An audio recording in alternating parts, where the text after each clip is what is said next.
Ben के पुत्र हुए पृथु भगवान। महाराज पृथु ने भी बड़े बड़े यज्ञ किए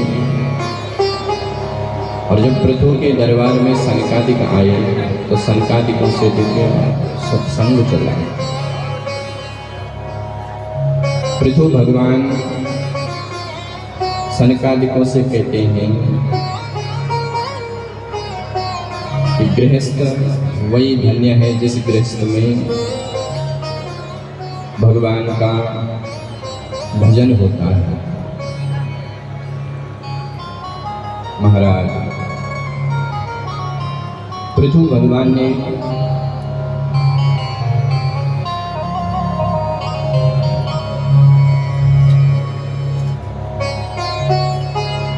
श्री कृष्ण गोविंद हरे मुरारी नाथ नारायण वासुदेवा। श्री कृष्ण गोविंद हरे मुरारी नाथ नारायण वासुदेवा। गोविंद हरे मुरारी नाथ नारायण वासुदेवा। श्री कृष्ण गोविंद हरे मुरारी नाथ नारायण वासुदेवा। नाथ नारायण वासुदेवा। नाथ नारायण वासुदेवा। नाथ नारायण वासुदेवा।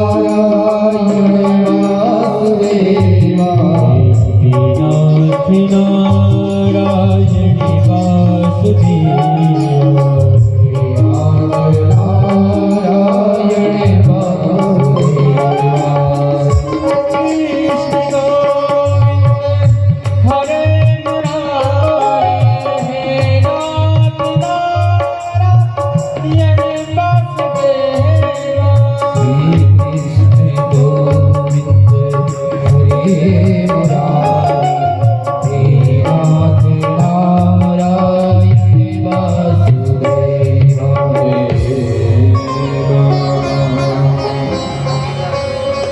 पृथु महाराज ने बड़े दिव्य यज्ञ किए और भगवान जब इनके सम्मुख प्रकट हुए और वरदान मांगने को कहा तो पृथु भगवान कहते हैं कि हे प्रभु मुझे 1000 कान दो। 1000 कान। क्यों? बोले सरकार 2 कानों से मैं आपकी कथा से तृप्त नहीं हो पाता हूँ। पृथु भगवान 1000 कान मांगते हैं और हम इन 2 कानों से भी कथा नहीं सुन पाते हैं, तो 1000 कान मांगे।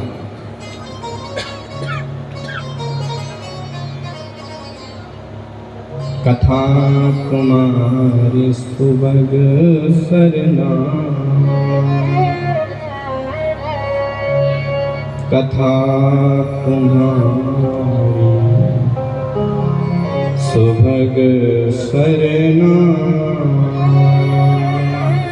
सरकार मैं इन कानों से सदा आपकी कथा को सुनता रहूं। मुझे 1000 कान दो। भरई निरंतर होए न पूरे।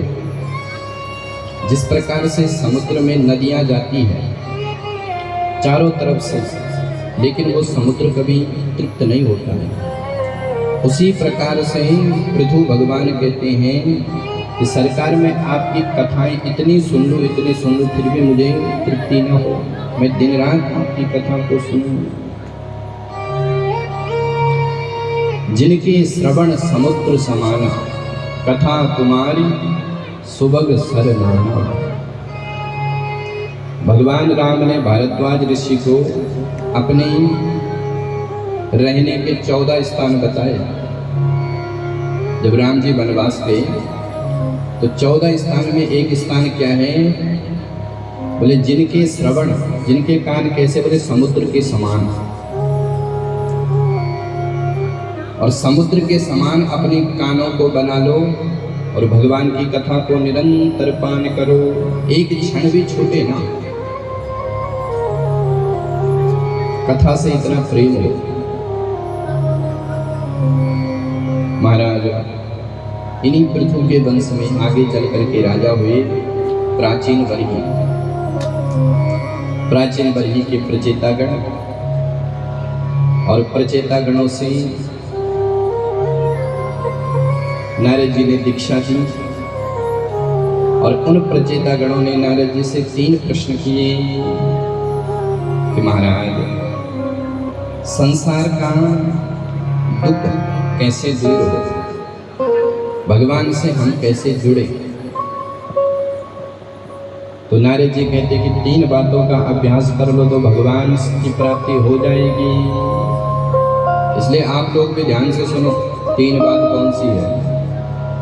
नारद जी कहते हैं दयया सर्वभूतेषु संतुष्ट्या येन कीनवा सर्वेन्द्रिय प्रशांत्या च आसु तुष्यति जनार्दनः।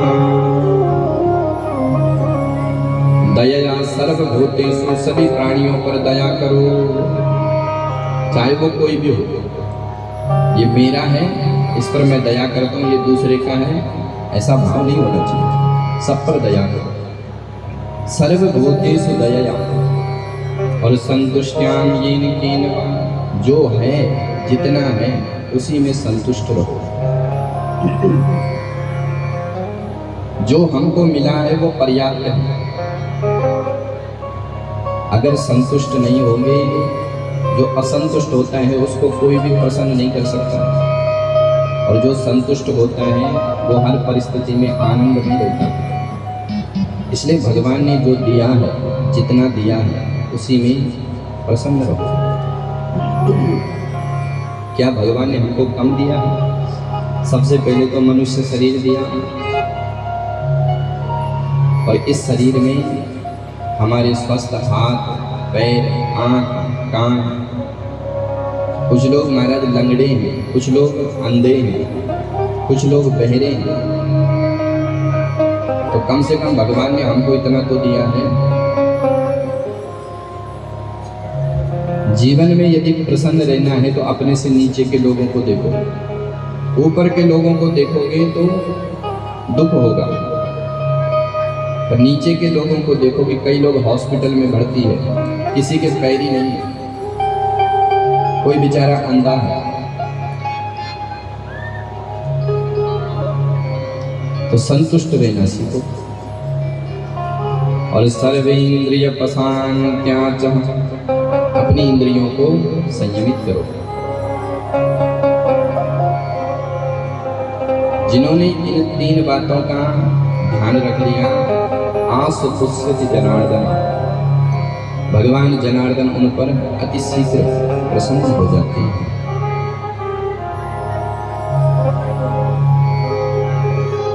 मनु महाराज के बड़े पुत्र का चरित्र है। बड़ा पुत्र है प्रियव्रत। प्रियव्रत बचपन से ही साधु बन गए। नारद जी का संग किया और नारद जी के संग से साधु बन गए।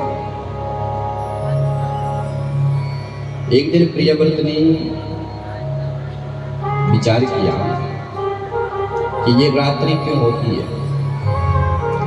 तो एक रथ का ऐसा निर्माण किया कि जिस रथ में दिव्य प्रकाश था, और इस पृथ्वी के चारों तरफ घुमा। 7 दिन तक रात्रि ही नहीं हुई। ब्रह्मा जी ने आके समझाया कि बेटा ये गलत है। प्रकृति में जो कुछ भी मैंने बनाया है उसका उपयोग है। जो कुछ भी मैंने बनाया है, तो बात को मान ली। फलस्वरूप इस पृथ्वी की चारों तरफ 7 द्वीप प्रकट हुए। 7 द्वीप, 7 सागर प्रकट हुए।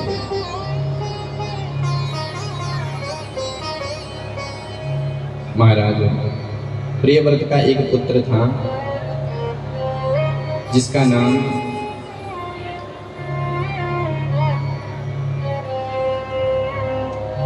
आग्नेन्द्र था।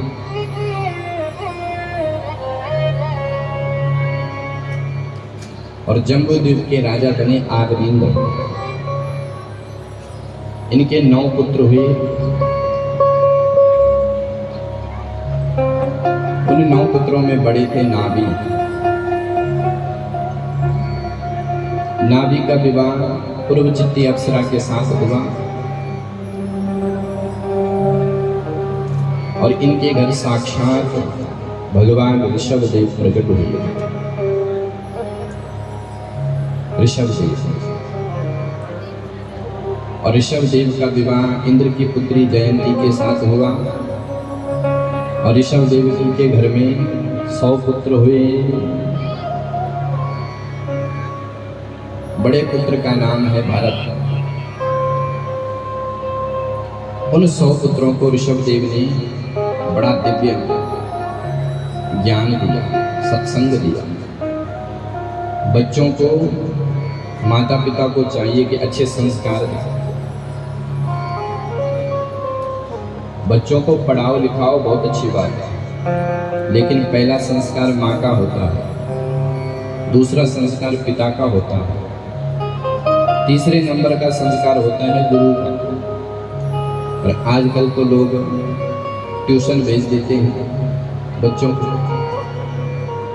घर में बिल्कुल भी नहीं टिकता। तो बच्चों को बिठाओ, उनको अपनी परंपरा सिखाओ। महाराज ऋषभदेव ने अपने 100 पुत्रों को बिठाया और कहा कि पुत्रों, संसार में 2 आनंद हैं, विषयानंद और ब्रह्मानंद। विषयानंद तो हर शरीर में मिल जाता है, कुत्ता, बिल्ली, भैंस, चूहा, सब में विषयों से जो आनंद मिलता है उसको कहते हैं विषयानंद। पर ब्रह्मानंद की अनुभूति केवल मनुष्य शरीर से होती है। इसलिए बेटा तुम मनुष्य हो। विषया सुख का आनंद तो तुमको किसी भी योनि में मिल सकता है, लेकिन ब्रह्मानंद को भोगने के लिए तो मनुष्य शरीर ही होना चाहिए। नायम देहो देह भाजाम निलोकी कष्टान मरहते बिलभुजाम ये महत्सेवां द्वारमाहुर योसितां संग संगम। बेटा, अगर भव सागर को पार जाना है तो महत सेवा, महापुरुषों का संग करो। और यदि नरक जाना है तो कुसंगति कर लो। पुत्रों, एक सदगृहस्थ पति के लिए दूसरी नारी मृत्यु का द्वार है, नरक का द्वार है। इसलिए विवाह के बाद स्त्री और पुरुष या तो दूसरी स्त्री से माँ का संबंध बना लो या बहन का संबंध बना लो। और यदि संबंध में योसितान संग संगम, अगर संबंध में विकृति आ गई तो वो नरक का दरवाजा है। बड़ा दिव्य ज्ञान दिया। इनमें से जो 9 पुत्र थे वो तो नव योगेश्वर बने, और जो बड़ा पुत्र था भरत, उसने चारों आश्रमों का पालन किया। और अंत में महाराज परमहंस की वृत्ति को अपनाया, परमहंस बन गए।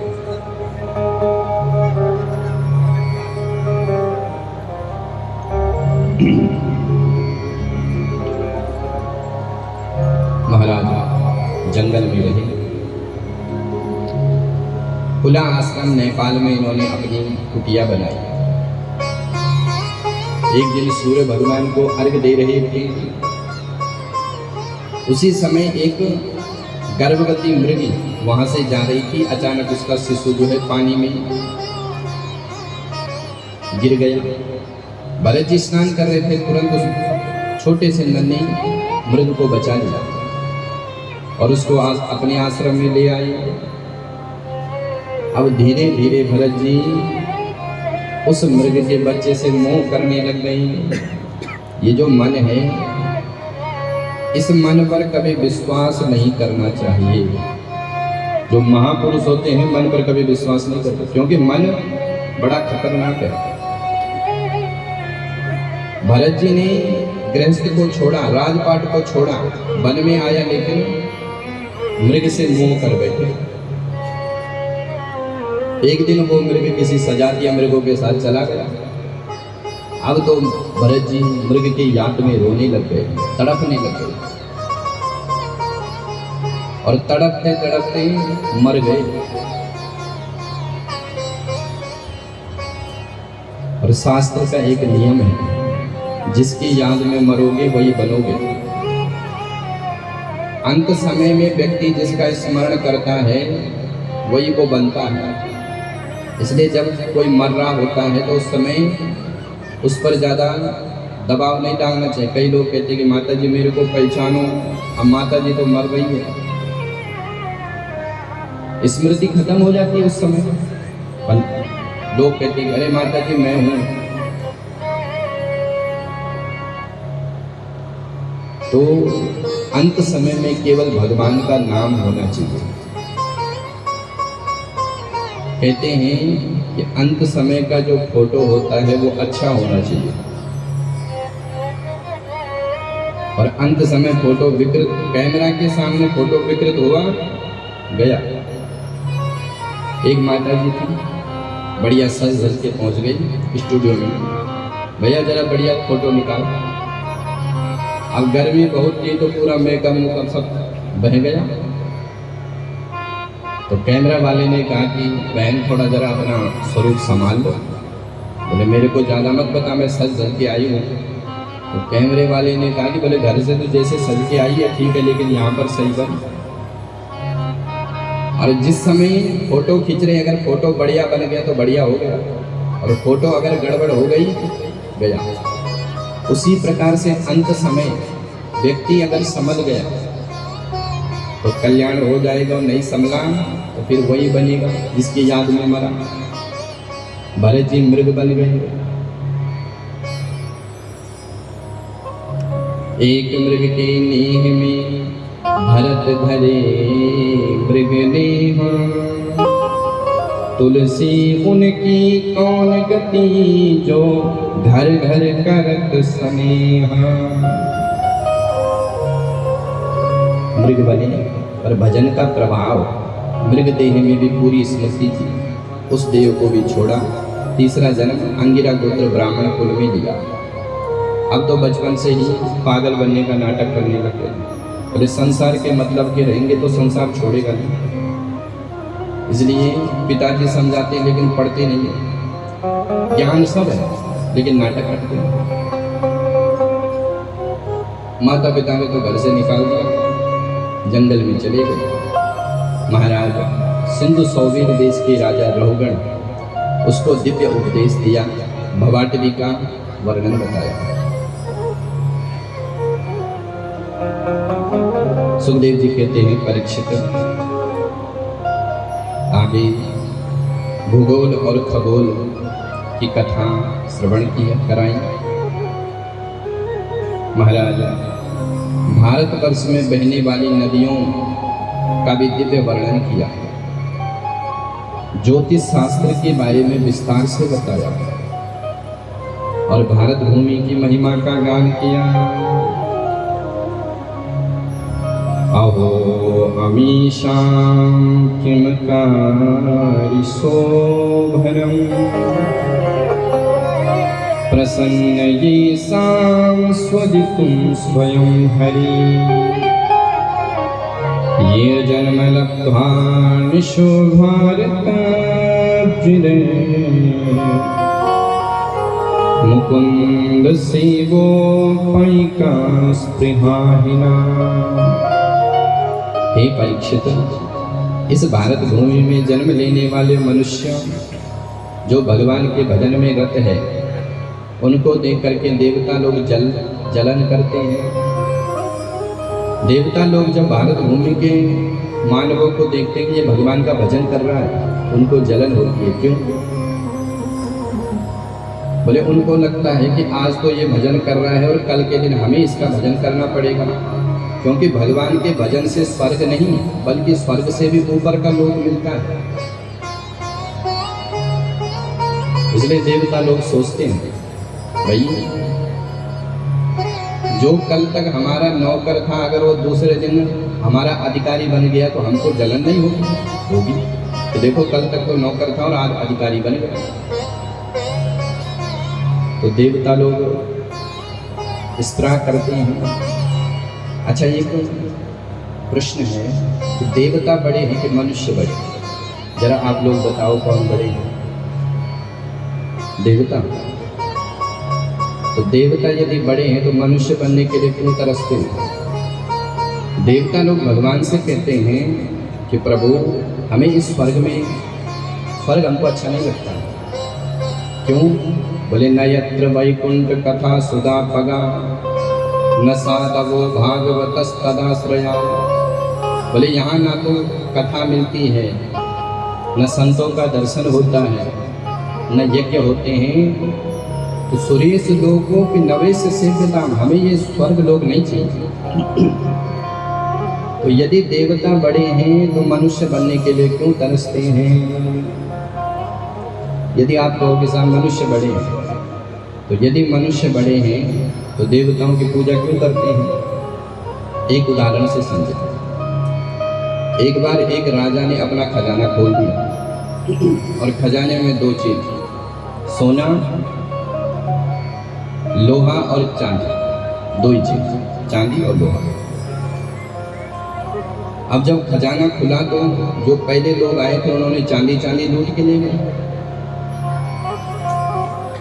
अब जो लास्ट में आए तो चांदी तो सब लुट गए, अब लोहा रहा तो उन्होंने लोहा ले गए। राजा ने कहा चांदी वाले चले जाओ, लोहा वाले रुक जाओ, तो लोहा वाले रुक गए। अब चांदी वाले जो लोग थे उन्होंने झरोके से देखा, खिड़की से, कि शायद इनको कुछ मिल रहा है, पर राजा के पास थी पारसमणि। राजा ने तुरंत उस लोहे से पारसमणि का स्पर्श किया और वो लोहा सोने में बदल गया। अब चांदी वाले घबराए कि राम राम हम तो घाटे में रह गए। उसी प्रकार से देवता है चांदी और मनुष्य है लोहा।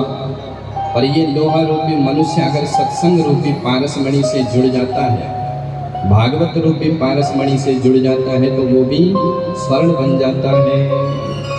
गोस्वामी तुलसीदास जी लिखते हैं, सत सुदराई सतसंगति पाई, सत सुदराई सतसंगति पाई, पारस परस गुणात सुहाई, पारस परस गुणात सुहाई, बिनु सत्संग विवेक न होय, बिनु सत्संग विवेक न होय, राम कृपा बिनु सुलभ न सोई, राम कृपा बिनु सुलभ न सोई, सत सुधरे सत्संगति पाई। पारसमणि से जुड़ जाता है जब मनुष्य तो स्वर्ण हो जाता है। महाराज आगे नवखंडों का वर्णन किया, नरकों का भी वर्णन किया। सुखदेव जी कहते हैं कि राजन 28 प्रकार के नरक होते हैं, तामिस्त्र, अंधतामिस्त्र, रौरव, महारौरव, कुंभीपाद, कालसूत्र, असिपत्र वन, कृमि भोजन। और इन 28 प्रकार के नरकों में जीव को यातना देते हैं यम के दूत। जो दूसरे की संपत्ति का हरण करता है उसको तामिस्त्र नरक में गिराया जाता है। जो दूसरे के बालक को देख करके ईर्ष्या करता है उसको रौरव नरक में डाला जाता है। जो जीव हिंसा करता है उसको कुंभीपाक नाम के नरक में डाला जाता है। भयंकर वर्णन किया। परीक्षित तो डर गए कलयुग के इस नरक के वर्णन से। सुखदेव जी कहते हैं परीक्षित तुम डरो मत, मैं तुमको एक बढ़िया साबुन बता देता हूँ। इस साबुन को तुम अपने शरीर पर एक बार लगा दोगे तो दाग ढूंढते ही फिरोगे। ये ऐसा साबुन है। परीक्षित कहते हैं कि गुरुदेव जल्दी बताओ कैसा साबुन है, क्या नाम है उस साबुन का। सुखदेव जी कहते हैं परीक्षित कर लो नोट। चिद केवलया भक्त्या वासुदेव परायणम्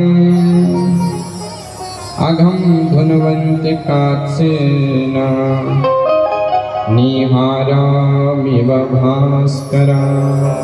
हे परीक्षित, अंधकार को दूर करने के लिए कोई लाइट जलाता है, कोई लैंप जलाता है, और अंधकार एक सीमा तक दूर होता है। पर जहाँ भुवन भास्कर सूर्य भगवान उदित होते हैं तो अंधकार टिक नहीं सकता है। उसी प्रकार से पाप दूर करने के लिए लोग अलग अलग प्रायश्चित करते हैं, लेकिन जहाँ भगवान की कथा होती है, जहाँ भगवान का नाम होता है, वहाँ तो पाप टिक नहीं सकता है, भस्मीभूत हो जाता है। परीक्षित ने कहा गुरुदेव इतनी महिमा इस नाम की, केवल राम श्याम कहने से सारे पाप दूर? बोले हाँ बिल्कुल। बोले कोई प्रमाण है? तो तब सुखदेव जी एक प्रमाणिक कथा सुनाते हैं, अजामिल की कथा। कान्य कुब्जो दुजो कश्चित दासी पति अजामिला नामना नष्ट सदाचारा दास्या संसर्ग दूषिता। कन्नौज में एक ब्राह्मण थे जिनका नाम था अजामिल सर्मा। मातृ पितृ भक्त था, सुंदर धर्म पत्नी थी, लेकिन एक दिन जंगल में एक दासी को देख लिया, वैश्य को, और उसी के स्वरूप में इतना मोहित हो गया कि दास्या संसर्ग दूषिता, मन मलिन हो गया और उसी से विवाह कर लिया। उससे उसके 9 पुत्र हुए। एक दिन दैव योग से अजामिल के घर संतों की मंडली आई और संतों ने अजामिल के घर में वास किया। और जब जाने लगे तो अजामिल से कहा कि अजामिल पुत्रवान भवा। अजामिल ने कहा महाराज 9 पुत्र पहले ही हैं। बोले अच्छा? बोले क्या नाम है इनके? बोले इनके नाम है चिंकू मिंकू टिंकू। संतों ने कहा अरे भैया ऐसे नाम तो विदेशों में लोग अपने कुत्तों का रखते हैं, तो कोई बढ़िया नाम रखो। तो क्या नाम रखें? बोले अब की बार जो पुत्र होगा उसका नाम नारायण रखना। ठीक है महाराज। कालांतर में पुत्र हुआ, उसका नाम नारायण रखा।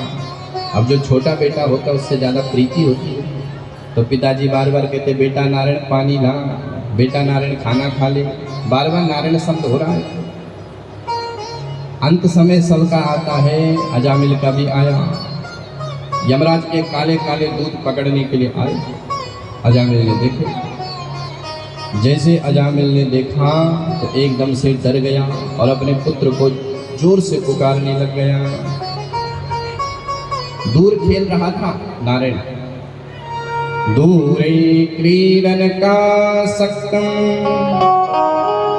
पुत्रम नारायणा वयम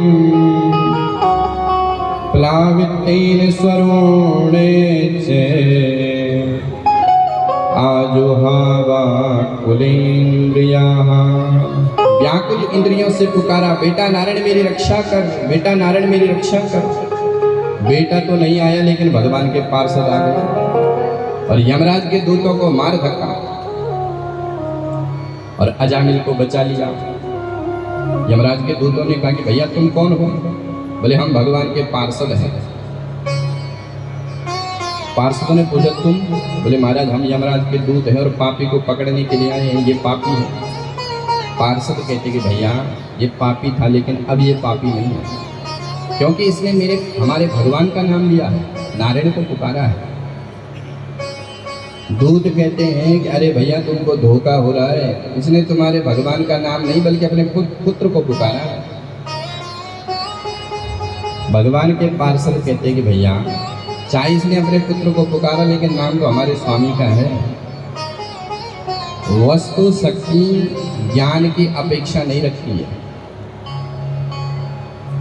किसी चीज में कोई शक्ति है, हमको ज्ञान है या नहीं है, अगर हमने उसका स्पर्श कर लिया तो वो शक्ति हमको प्रवाहित करेगी। तारों में करंट है, हमको ज्ञान हो न हो स्पर्श कर लिया तो करंट लग के रहेगा। अमृत में अमरत्व की शक्ति है, हमको ज्ञान हो चाहे न हो, पी लिया तो अमर होके ही रहेंगे। विष में मारक शक्ति है, हमको ज्ञान हो चाहे न हो, पी लिया तो मर के ही रहेंगे। उसी प्रकार से भगवान के नाम में तारक शक्ति है, चाहे हमको ज्ञान हो चाहे न हो।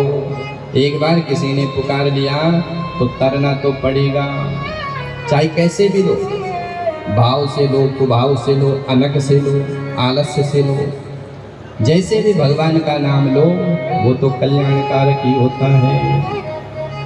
भाय सुभाय अनख आलस हो, नाम जपत मंगल दिसे दस हो। भाय को भाय अनख आलस हो, नाम जपत मंगल दिसे दस हो। नाम जपत मंगल दिसे दस हो, नाम जपत मंगल दिसे दस हो। तो ये भगवान का नाम अपना कार्य करता है। नाम की बड़ी महिमा है। ये जो राम नाम है ये सबसे श्रेष्ठ नाम है, इससे बड़ा कोई नाम नहीं है। राम नाम सब नाम से अधिक सबसे बड़ा ये नाम है राम नाम। भगवान कृष्ण के भक्त हो तो भी राम नाम जप सकते हो। राम नाम के सब अधिकारी, बालक वृद्ध युवा नर नारी सब इसके अधिकारी हैं, कोई भी जप सकता है। मीरा जी ने इसी नाम को तो जपा। मीरा जी भगवान कृष्ण की भक्ता थी, लेकिन मीरा जी कहती हैं कि मैंने तो राम रतन धन पायो। पायो जी मैंने राम रतन धन पायो। पायो जी मैंने राम रतन धन पायो। पायो जी मैंने राम रतन धन पायो। पायो जी मैंने राम रतन धन पायो।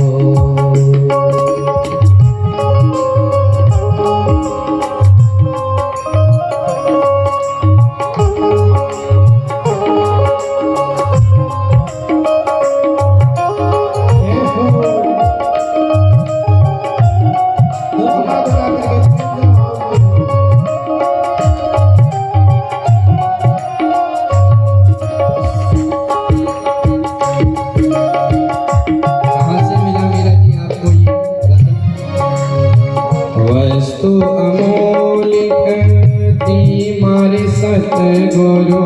वस्तु अमोलिक तीमार सतगुरु। वस्तु अमोलिक तीमार सतगुरु। वस्तु अमोलिक तीमार सतगुरु।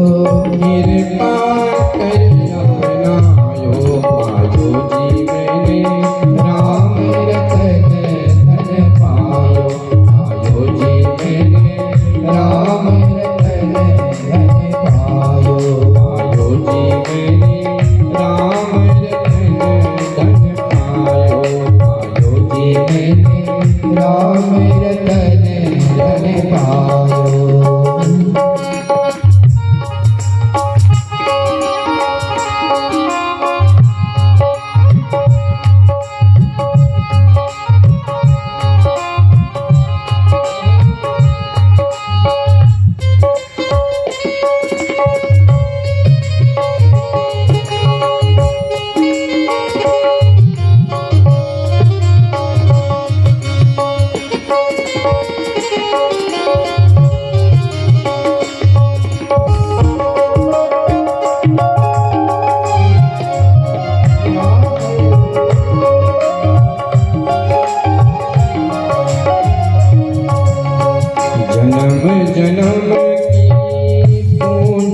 पाई, जन्म जन्म की पूंजी पाई, जन्म जन्म की हाँ जन्म जन्म की हाँ जन्म जन्म की जन्म जन्म की पूंजी पाई, जन्म जन्म की पूंजी पाई, जग में सभी को आयो आयो जी मैंने राम रतन धन पायो पायो जी मैंने राम रतन धन पायो जी मैंने राम रतन धन पायो।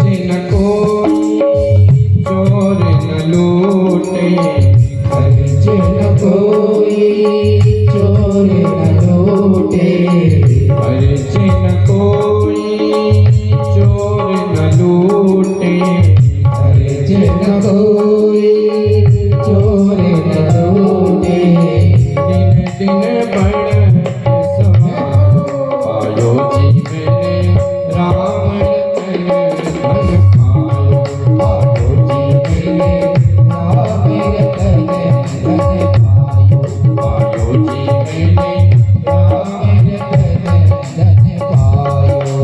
जय हो।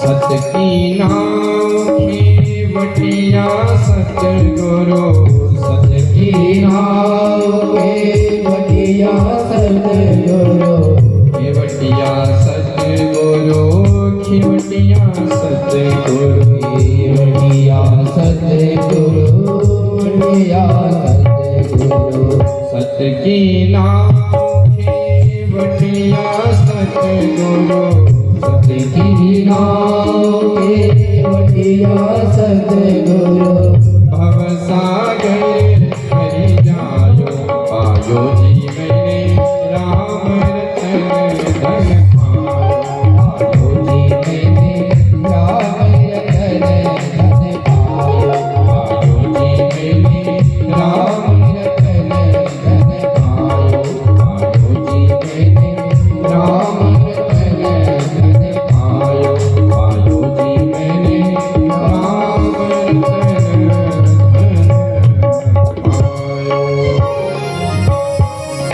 तो ये रत्न बड़ा दिव्य है, राम नाम की महिमा। महाराज यमराज के दूत जब फिर भी नहीं माने तो भगवान के पार्षदों ने ऐसी पिटाई करी कि दौड़ते